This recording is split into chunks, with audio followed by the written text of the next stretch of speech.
So hi guys, this will be your pre-recorded video for your Module 1 Lesson 1 discussion of IMF, Intermolecular and Intramolecular Forces of Attraction.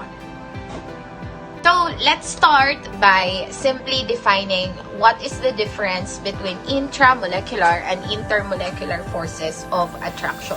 So make sure that before you have watched this pre-recorded video, you already have read the Module 1, Lesson 1, which is all about intermolecular and intramolecular forces of attraction, because every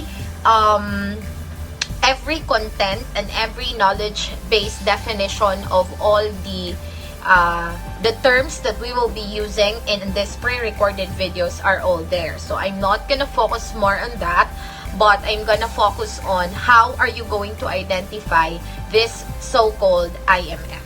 So we'll start by defining what do you mean by intramolecular and intermolecular forces of attraction. So let's start by having intramolecular forces of attraction. So if you have read your module, it is defined as the forces that holds the atom within a certain molecule or a certain compound.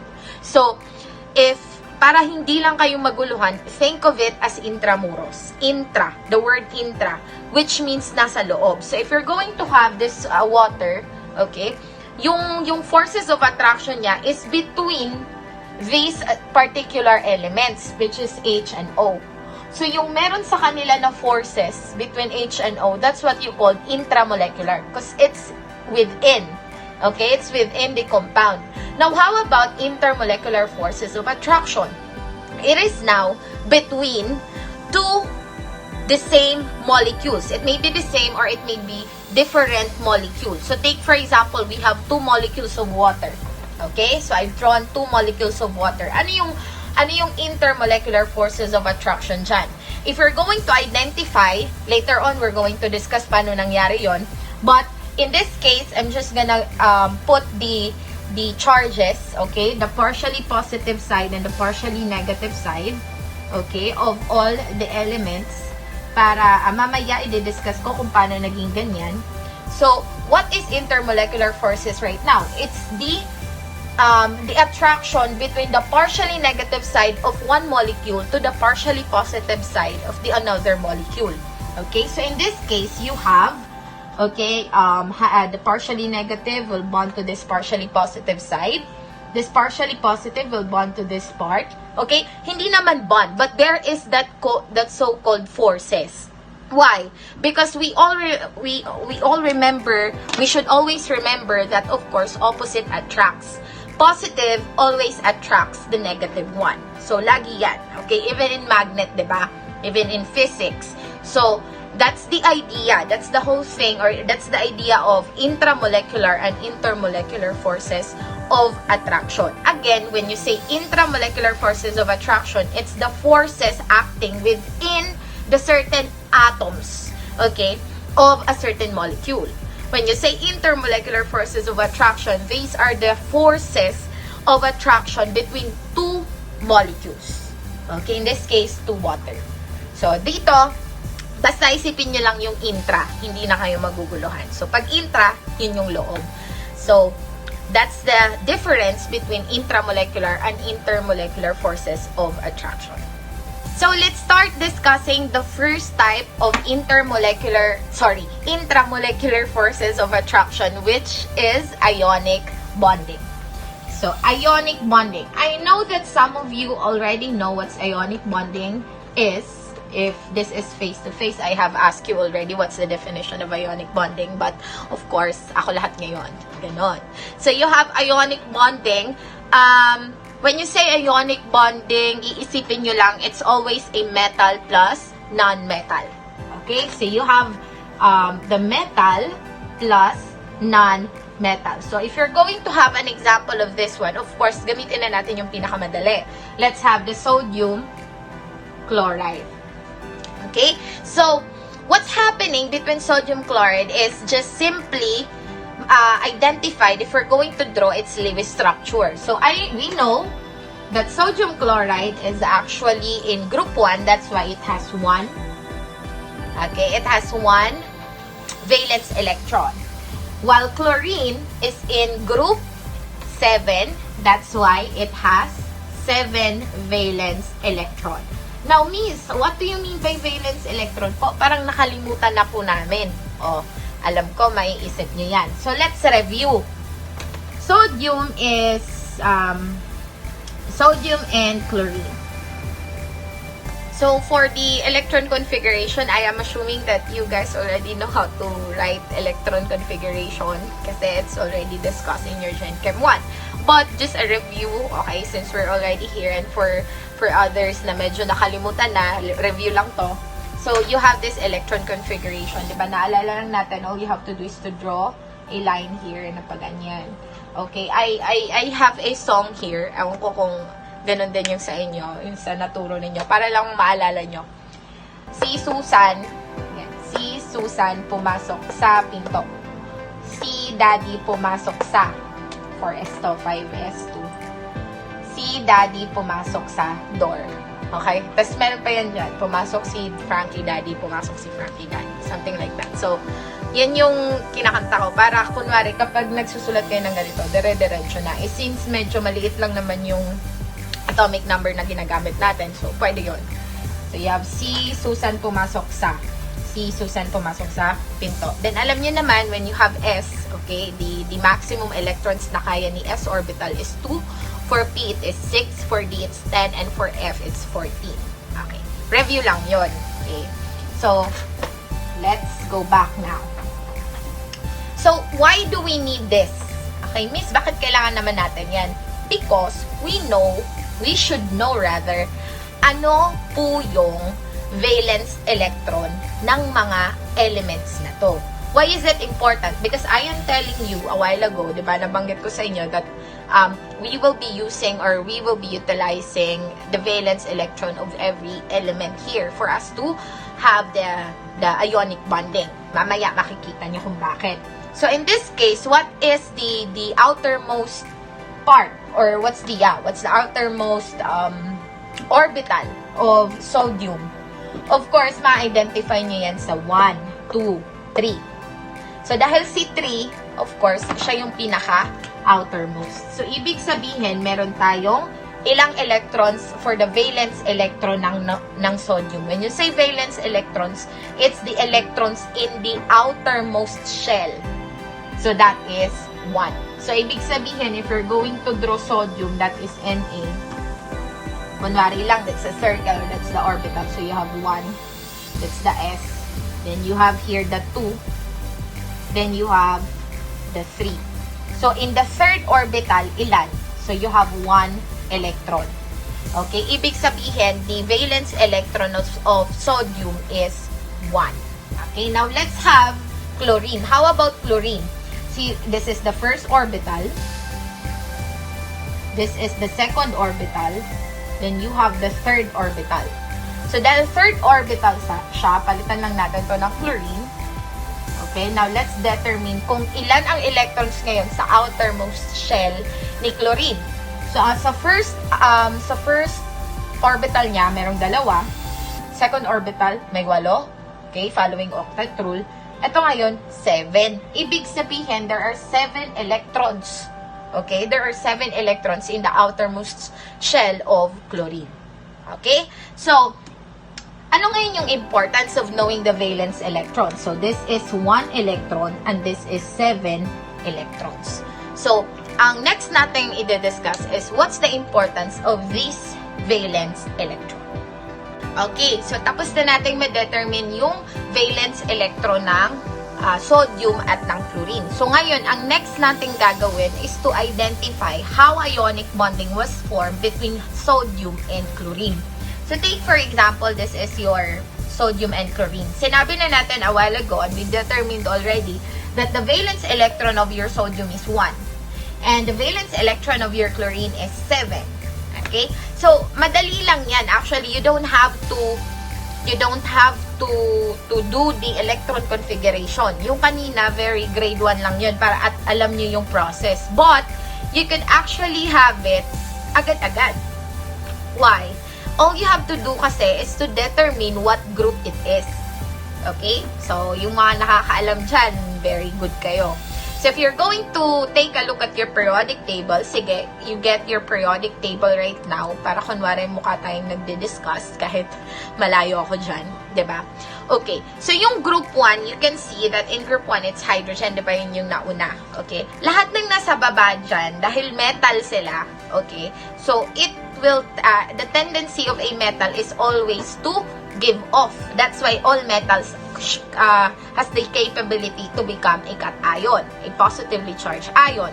While non-metals has a tendency to accept electrons. That's why nadadagdagan sila ng electrons, they will now become negatively in charge. So, yun. That's the foundation lagi kapag ka-bonding, ha. Yun lagi yung tatandaan natin. Metals will become a cation. It always give off electrons, and non-metals has always become an anion. Hindi ma always. I mean, all of them has the capability to accept electrons. That's why nagiging negatively charged sila. So, yan lang yung tatandaan nyo. Group 1, magiging positive 1 yan. Group 2, magiging positive 2 lahat. Okay? Group 3, okay, magiging positive lang dyan sila aluminum. Okay, magiging plus 3 yung charge nila. Group 4, plus 4. Tapos, yung next na nun, which is group 3, 4. Si group 5, nandyan sila nitrogen, magiging negative 3. Next is group 6, andyan sila oxygen, sila sulfur, magiging 2 negative yung charge. Then group 7, nandyan sila fluorine, all the halogens, you have the bromine, iodine, fluorine, lahat sila magiging negative 1 ang charge. Okay? So, yan lang yung lagi nyong tatandaan. So, I hope nakita nyo yon. Kung hindi, balik nyo na lang yung discussion. Ano nyo muna. Okay, now babalik ako dito. So, you have sodium chloride. So, na-determine na po natin that si sodium chloride, meron siyang 1 valence electron. Tapos si chlorine, meron siyang 7. Ngayon, ano ngayon yung iisipin natin para sila nagkaroon ngayon ng bond? Okay? So, we always follow octet rule in chemistry. Lagi yan. Kaya nga kanina, di ba, napansin nyo, dahil 8 na yung laman ng second orbital of sodium, kaya ang nangyari, nagkaroon siya ngayon ng another orbital. Kasi nga, yan lang yung kaya. It should be 8 electrons. Okay? Following octet rule. Ngayon, si sodium, meron siyang dalawang pwedeng gawin. Okay? Sodium could actually give off 1 electron. Okay? Para makompleto nyo yung octet. Kasi kung titingnan nyo yung next niyang orbital, di ba 8 na yung second orbital niya, may 8 electron siya. So, ibig sabihin, kailangan niya lang ibigay yung isa. Or, pwede rin siyang accept. Pwede siyang mag-accept ng 7 electrons. Tama? Pwede siyang mag-accept kasi isa lang yung electron niya. Okay? So, kailangan niyang makomplete yung octet rule. That's always the idea. How about chlorine? Chlorine, pwede siyang mag-give off ng 7 electrons. Pwede rin po siyang tumanggap or accept 1 electron. Ngayon, ano yung pipiliin ng dalawang yan? Isipin nyo kung kayo yung nasa sitwasyon ni sodium. Kayo si sodium ngayon. Are you going to give off 1 electron or accept 7 electrons? Ano yung medyo bulky yung work para sa inyo? Ang mag-accept ng 7 electrons. Kasi 7 yan eh. Ilang energy yan. Kunwari, kung ipapasa sa'yo, 7 beses kang tatanggap. So, ang bulky nun in terms of energy. Diba? I mean, ang trabaho nun. If you're going to give off 1 electron, isang bigayan lang, konting energy lang ngayon yung magagamit mo. So, as sodium, napag-desisyonan niya ngayon to give off only 1 electron. Okay? How about chlorine?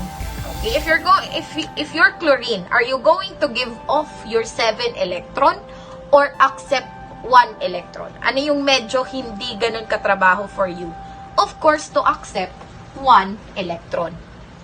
So, are they a pair? Si sodium, gusto niyang magbigay ng isang electron. Si chlorine, gusto niyang mag-accept ng isang electron.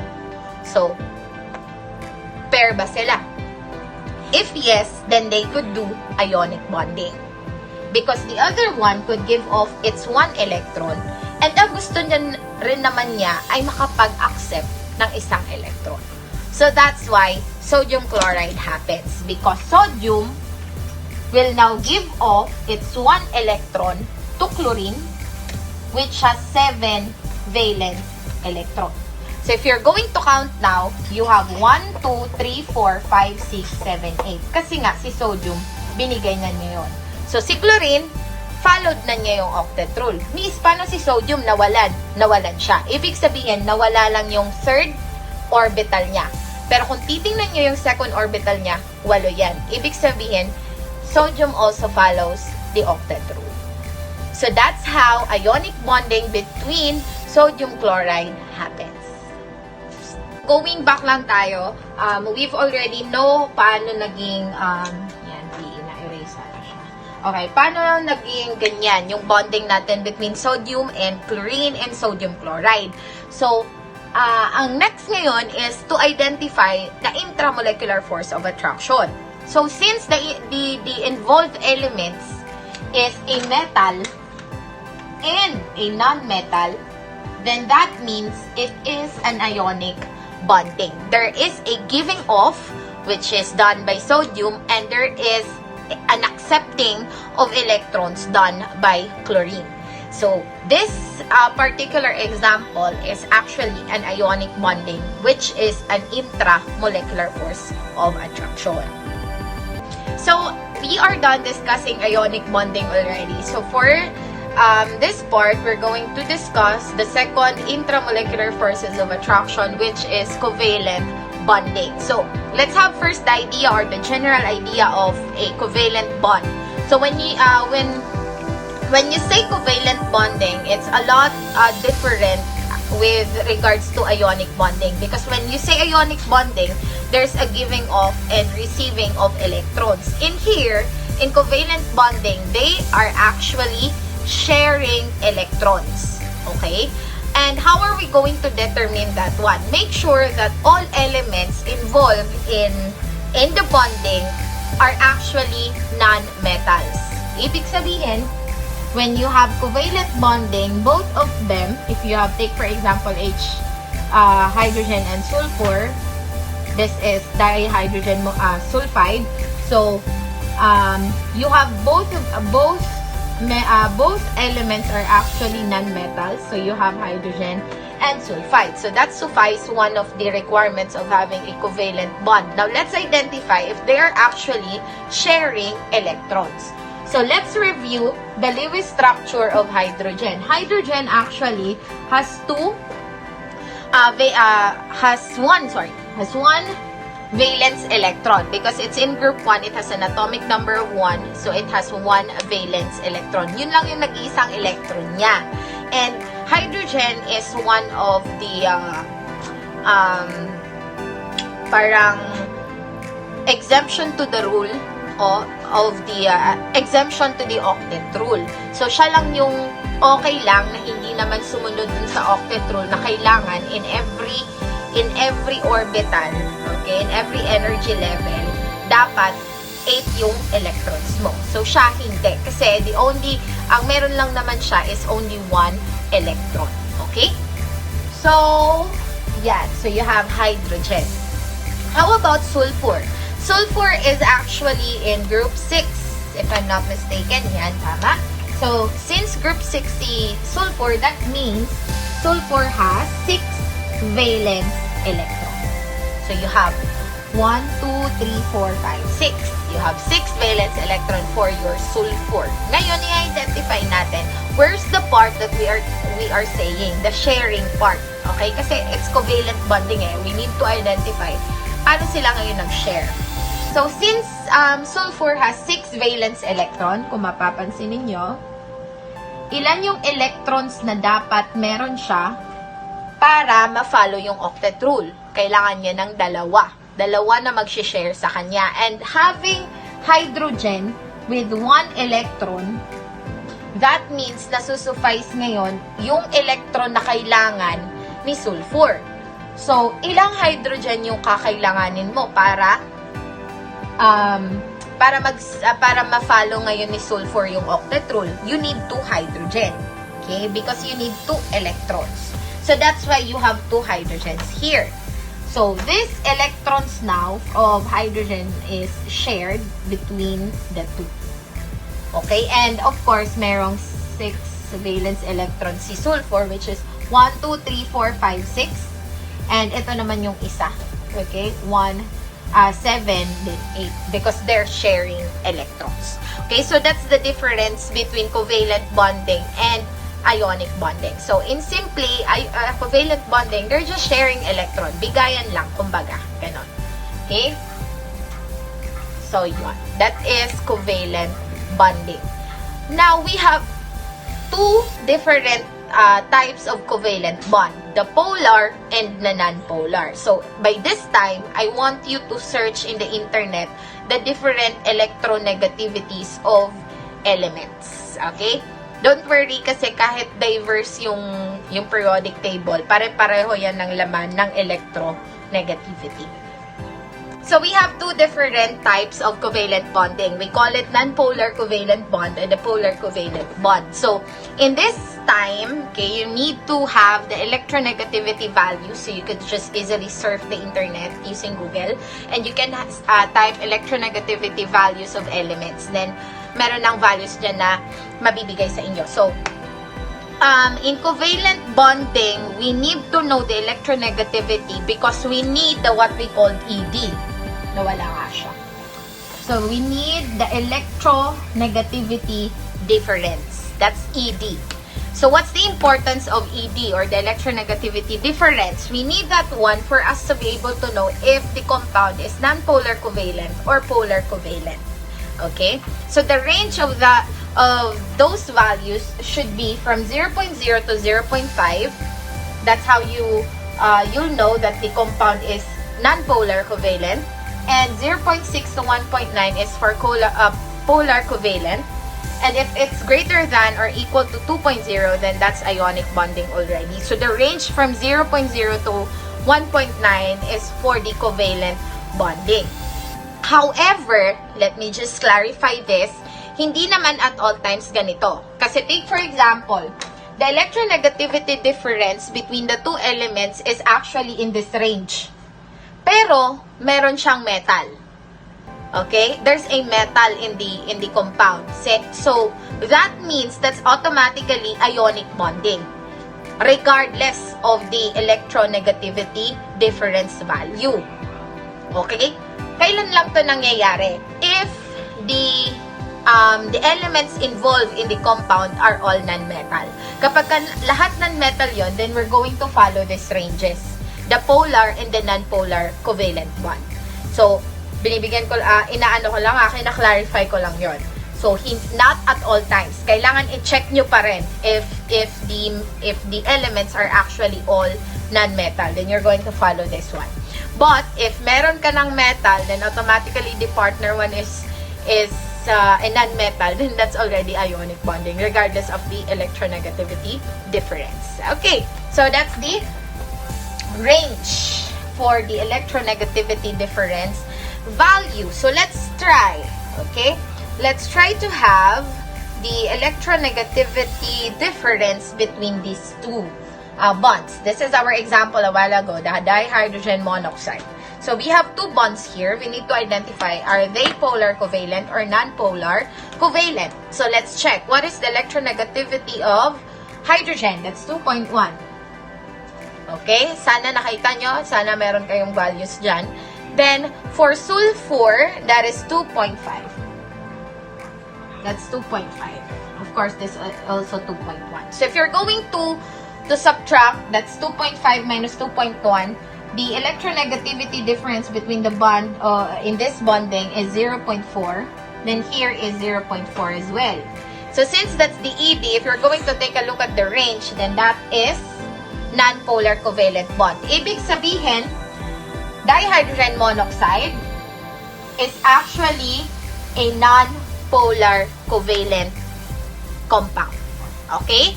So, the bonding involved between these elements are actually non-polar covalent bonding. So, that's how are you going to determine if the compound is covalent bond, is non-polar covalent bond or polar covalent bond. Okay.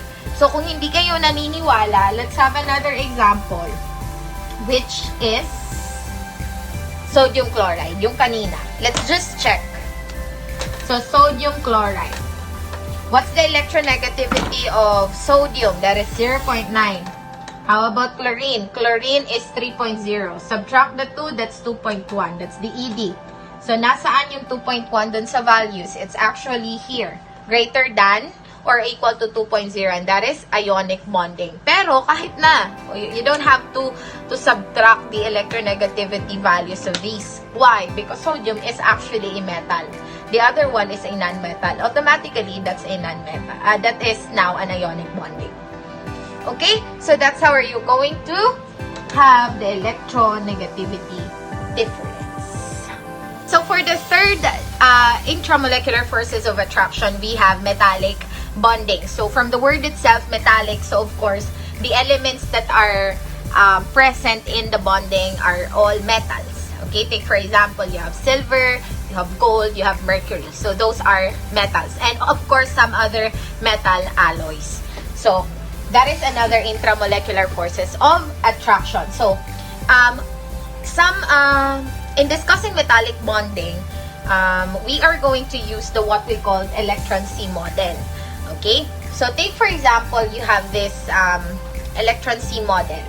So, the idea of a metallic bonding or kung paano siya nag-work is by the presence of what we call delocalized electrons. When you say delocalized electrons, these are free moving electrons. So, lagi lang silang gumagalaw. Magalaw lang talaga sila. That's why, kung titingnan nyo to, in an electron microscope, parang may mabubuo siya dyang C kasi nga magalaw siya. Okay, so that's why we call it electron C model. Now, because electrons are always moving, of course, and we know that a positive charge could attract a negative charge and vice versa. So that's why there will be a bond. There will be a bond between those two different charges, which is a positive and the negative. So that is for metallic bonding. Yun lang naman siya kasimple because of the presence of delocalized electrons. Now, in this C model, we could actually discuss or we could actually deduce why is there a very unique property of metals. So, for the different properties of metals, we have conductivity, malleability, ductility, and low volatility. So, let's try to conclude why is there a very unique property of metal.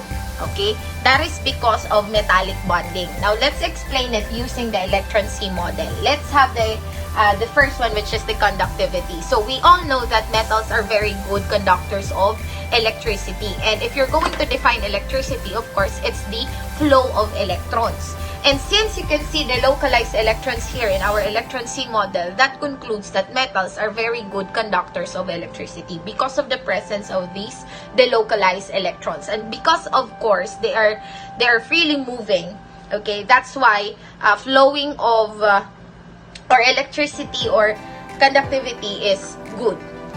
Now, for malleability, when you say malleability, it's the ability of the metal to flatten. And of course, you have the malleability, yun nga, to be easily flattened. And yun yung kapag ka na-shape mo siya sa gusto mo. Of course, hindi naman ganun kadali because later, explain natin bakit. Now, for ductility is the ability of the metal to stretch. So, kung ilalagay mo sa isang volt yung metal, take for example this one, tapos of course the force is papunta doon din dito, hindi yan magbe-break. Okay? Ang mangyayari sa kanya, it will actually stretch. Parang ganyan yung itsura. Okay, now last one is low in volatility because of course as you can see, there are a lot of bonding happening because of the presence of the protons and the electrons itself. Dahil marami, of course, ano ang mangyayari? Dahil marami yung bonding, tataas ngayon yung boiling point at tataas din yung melting point niya. Kasi marami kang bonds na dapat i-break para mapunta siya sa next state of matter, which is liquid. Okay? So that's why it is, in terms of volatility, mataas din kasi nga, volatility is the ability of the electrons or the electrons to easily escape, like in alcohol. Okay? So I hope you've already discussed one in the properties of liquid. And that's it. That's for the metallic bonding. So we're done discussing the different intramolecular forces of attraction. So let's now proceed to the intermolecular forces of attraction. So we have discussed already what is intermolecular forces of attraction. If intramolecular forces of attractions are the forces of attraction acting within the molecule, then intermolecular forces of attractions are the forces of attraction involved between two or more molecules. So now that we know the different the definition of intermolecular forces of attraction, let's go to its application. Okay, why is it important to study intermolecular forces of attraction? We call it IMF. Okay, that's why I have here IMF. So what's the importance of knowing IMF? It is very important that we know these different forces of attraction because it will actually determine the different properties of matter. Okay, later on, like for example, boiling point, melting point, and freezing point. It's a very good determination of how strong the melting point and the freezing point and the boiling point of a certain compound. So always remember that the stronger the IMF or the stronger the intermolecular forces of attraction is, the greater the kinetic energy that is required for you to break that particular bond. So take for example, we have water. So water lang tayo lagi para alam nyo. So you have water.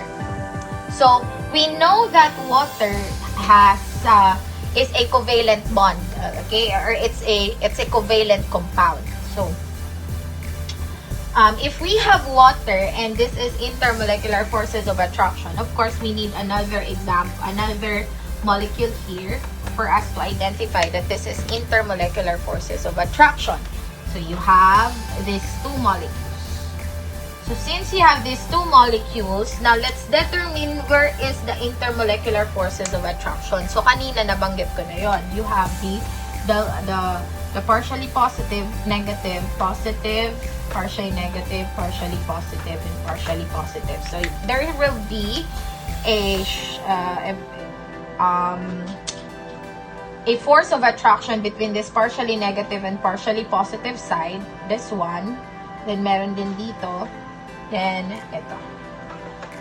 Okay. So those are the different IMF. Mamaya, discuss natin what type.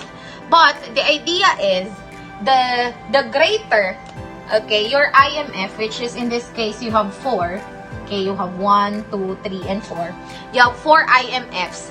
Then the greater the kinetic energy that will be needed for you to break these. Okay? So that's why, kunwari, meron kang yellow. Okay? That's a solidified form of water. So dahil naka-solid siya, of course you need to apply heat. And it should be around, kailan nag-i-start? Around 60 degrees Celsius, 70 degrees Celsius, nag-i-start na siyang maging liquid. So in that case, the kinetic energy is higher. I mean, there is an increase in kinetic energy by using temperature. So dahil nag-add ka ngayon ng heat, the molecules now will get excited, magiging faster yung movement ng every molecule. So ang mangyayari, it will now become a liquid. And so on, hanggang sa maging gas siya. So it's very important na alam natin yung IMF kasi yun yung magiging yun yung magdedetermine ng strength ng particular molecule in terms of its different properties such as boiling point, melting point, and freezing point. Now let's discuss the different intermolecular forces of attraction. So let's have the first type of intermolecular forces of attraction, which is dipole-dipole. Now for dipole-dipole, It's actually the forces of attraction between two polar covalent compounds.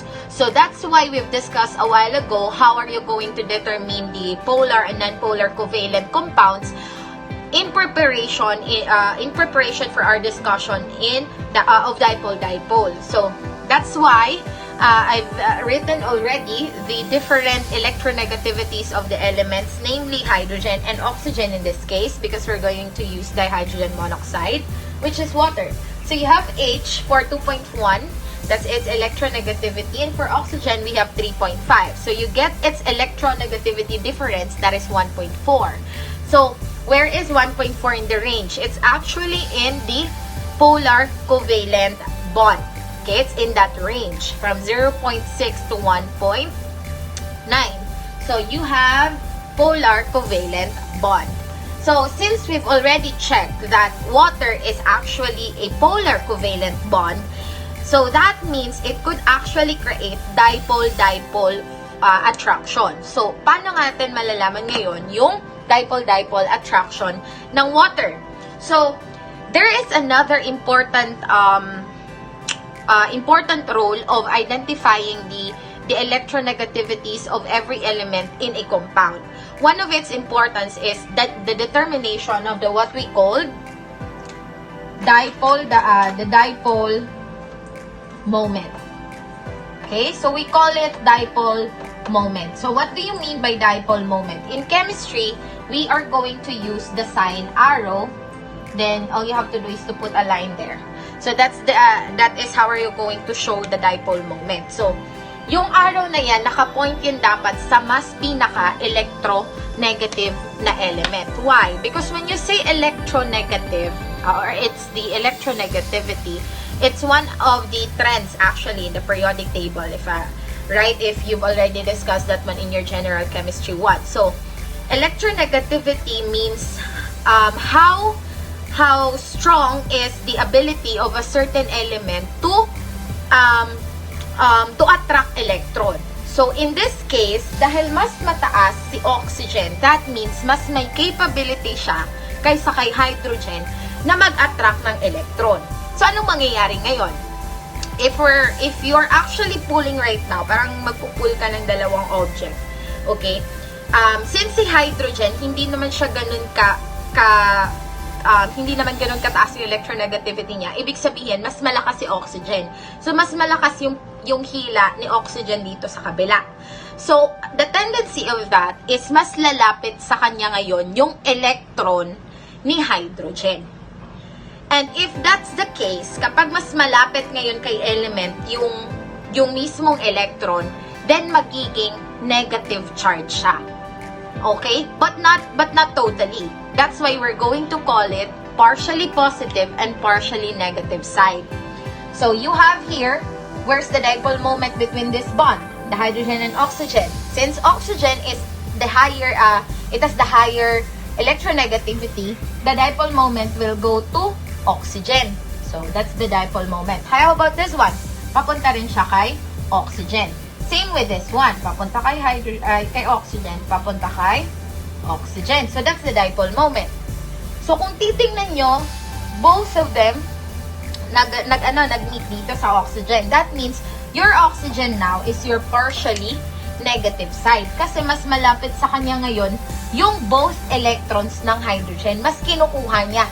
Kaya nga dipole moment yung tawag. And if you're going to take a look at the electron cloud dito, mas makapal ngayon yung kay oxygen. Kasi nga, mas malapit sa kanya si electrons. Then, you have it here, partially negative. Then, this is your partially positive side and your partially positive side. Same here. You have the partially negative, you have the partially positive, you have the partially positive. So, you now have those charges. Okay? So, tandaan nyo lang kung paano yun nangyari. The water. So, yan. Na-determine na natin ngayon yung partially positive and the partially negative side. So you have there partially negative, positive, positive, negative, positive, positive. Why is it important? Because that is how are we going to determine the dipole-dipole moment. First, we've already determined that both of them are actually polar. covalent compound. So that means they have the ability to have a dipole-dipole interaction, a dipole-dipole intermolecular forces of attraction. So paano ngayon yun? Where is now the dipole-dipole? Since intermolecular forces is between two molecules, the forces of attraction between two molecules, then dapat we're going to take a look at the partially positive side of this part and the partially negative side of this part. The partially positive side of this part to the partially negative side of the other part. So ganun lang yun. Of course, alam naman natin that positive and negative, they attract. So that's the idea of the intermolecular forces of attraction. So in this case, you have partially positive, this is partially negative. That means this hydrogen here will create a force of attraction to the oxygen here. That's one dipole moment. Another, this oxygen, since it's negative, it will actually create a force of attraction, particularly dipole-dipole interaction, to this positive side, which is the hydrogen. That's second dipole-dipole moment. This negative side will create a force of attraction in this positive side. So you have the third dipole-dipole interaction. And you have this positive side that will react or not react, that will have an attraction to this partially negative side of the other molecule. Therefore, in water, two molecules of water, we have four dipole-dipole interaction. Okay? So I hope that you get that one. Will there be an attraction between the partially positive side and the partially positive side of the other? Wala. Because they will actually repel because they have the same charge. So that is how a dipole-dipole interaction, that's how dipole-dipole interaction happens. The second type of intermolecular forces of attraction is the ion-dipole interaction. So in ion-dipole interaction, it's just simple. Parang yung idea lang kanina ng dipole-dipole interaction. You have two molecules or two molecules. Now, in this case, there's the word ion. So, from that part pa lang, alam na natin, there's an involvement of an ion. So, let's have it as an application para alam nyo ano yung nangyayari. Take for example, sinabihan ka ng nanay mo na you get water, lagyan mo ng salt, i-gargle mo. Okay? So, what is happening in that case, when you add salt to water, it will actually create an ion-dipole interaction between the salt molecule at nahulog nga siya. Yon, at nahulog nga siya. So anyway, balik tayo. So you have the ion dipole. So since from the word itself, ion dipole, there's the involvement of ion. So yun nga yung example natin. Yung salt, pag yung salt ilalagay mo sa water. So yung force of attraction yan, magiging ion dipole. So, take for example, you have, of course, in salt molecule, magkakaroon ka dyan ng cation ng sodium. Okay? Kasi magbe-break yan eh. So, you have Na, di ko pala nalagyan, dapat meron pa yung isa, which is the chlorine. Yan. So, Cl negative. So, of course, there's that, there's that ions. So, where is now ion-dipole interaction in this? So, same process kanina. You have to identify the dipole-dipole moment between this polar covalent compound. So, papunta kay oxygen, this will become yung partially positive, partially negative, partially positive. So, let's take a look. Since you have an ion, and you know already that sodium is actually positive in charge, and you have a negative side here, they will create an attraction. How about chlorine? Chlorine will create an attraction to the partially positive side of water and also at the same time to this partially side of water. So how many ion dipoles are there? There are 3 ion dipole interaction between this case. And of course, hindi lang. Kasi marami to. Maraming ions yung nandyan. Okay? Marami ang sodium chloride. Hindi lang naman isa. And hindi lang din naman isa yung water. So let's have the third intermolecular forces of attraction. So we call it London dispersion force. So it's very unique, but it most likely in all molecules, ito yung laging nangyayari. So it's very evident and very tawag nito, mostly lagi siyang nangyayari sa almost lahat ng molecules. Actually, sa lahat nga eh. So, let me explain to you how it happens. So, I'm going to use examples ha, pero hindi naman exactly and tama. Okay, hindi exactly tama yung mga electrons na nilalagay ko dito. So, please be advised na this is just for the sake of the discussion. So, take for example, you have this atom. Of course, you have the positively charged nucleus. And we all know that electrons are constantly revolving around the nucleus in its particular orbital. It may be S, P, D, or F.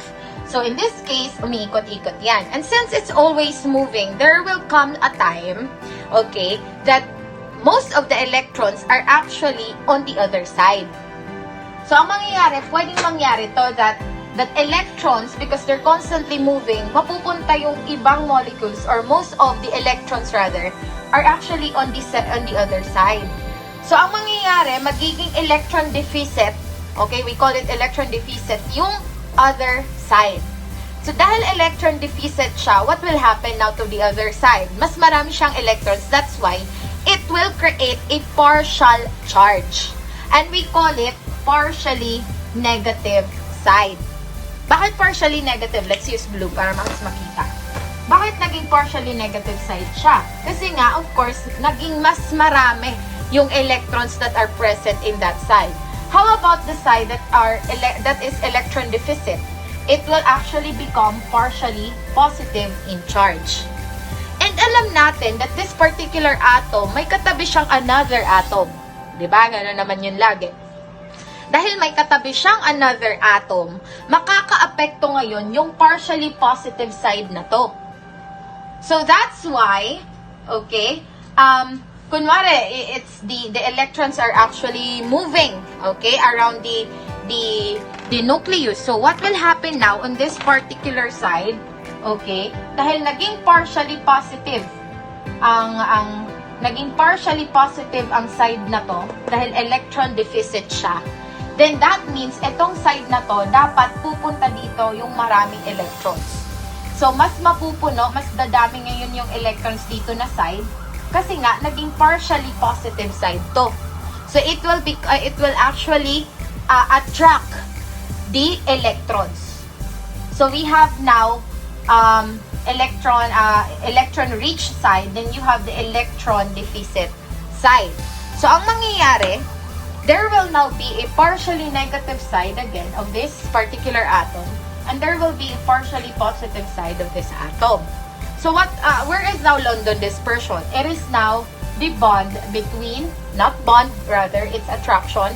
It's the attraction between the partially positive and the partially negative side. This is now your London dispersion force. So, take for example, ganito naman yung nangyari. Okay? So, you have a partially positive side here. The more electrons during the polarization, we call it polarization na yung process na to.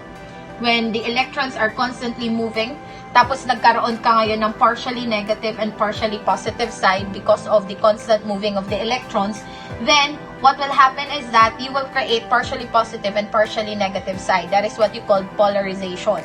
So, dahil nag-polarize na ngayon, this part now will become partially positive, this part now will become partially negative. Dahil naging partially negative siya, of course, this particular part dito, magre-repel yung electrons, kaya yung electrons ng atom na to, pupunta siya dito sa side na to. Okay? So, it will create now a partially positive and another partially negative side. Where is London dispersion? It's between these two. So, that is London dispersion force. So, the last intermolecular forces of attraction that we will be discussing is the hydrogen bonding. So, I've drawn two molecules of water here. Okay? So, it's actually the same process with what we've done in the dipole-dipole interaction, in the ion-dipole interaction, and together with the London dispersion force. Parang ganun lang din naman yung idea, okay?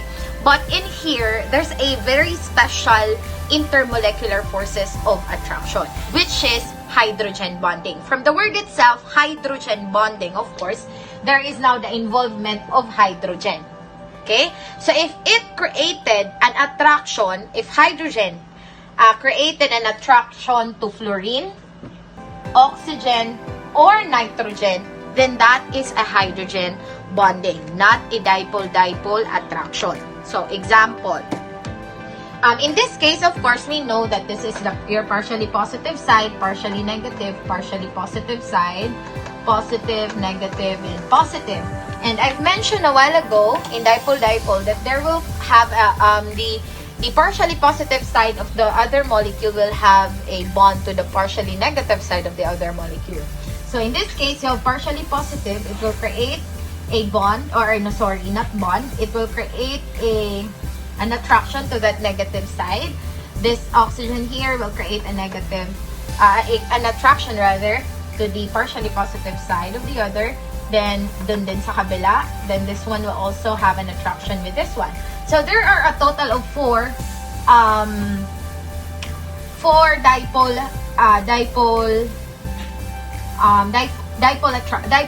attraction. So that's 4DD. That's what I have mentioned a while ago. Hydrogen bonding is actually a dipole-dipole interaction, but it's a unique one because it is just strictly, or it's just for the fluorine, oxygen, and nitrogen. So we have those three. So kung titingnan natin, this hydrogen here is actually attracted to oxygen. That means this attraction between the two is actually hydrogen bonding, following the restriction.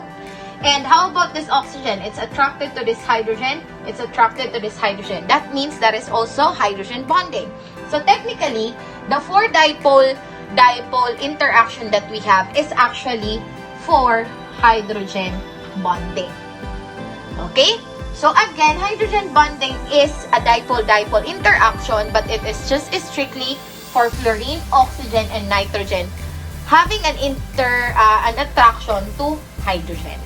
So that is hydrogen bonding.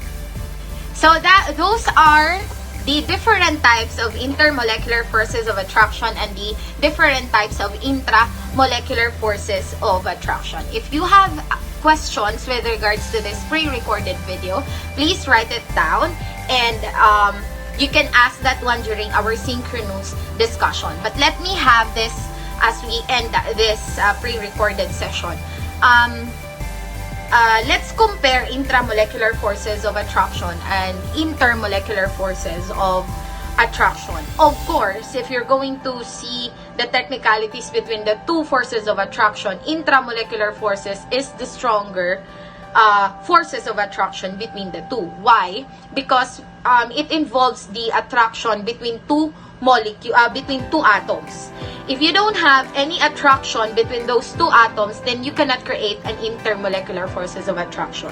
That's why intramolecular forces is stronger compared to intermolecular forces of attraction. And as you can see, as we have discussed this intermolecular forces of attraction, it just happened because there are certain cases like polarization, and there are certain cases like what we call electronegativities and dipole moment. So, kaya lang nangyari yung mga intermolecular forces na yon kasi there is a presence of a partially positive and a partially negative side. So, technically, kung wala namang difference masyado ng electron negativities and there are no polarization that is happening in the atoms, then there will be no intermolecular forces of attraction. So, and as you have observed, since we have partial charges only, intermolecular forces of attraction is not that strong talaga. Okay? So, that is just for a summary. So, again, if you have questions with regards to this pre-recorded video, you can just write it, and you can ask that during our synchronous discussion. I will try to discuss this one again para for the sake of you guys understanding the topic. Okay, so that would be all. Thank you so much, and I hope that you're working with your modules, especially in the lesson man. Ayun, nahulog na naman. Bye, everyone!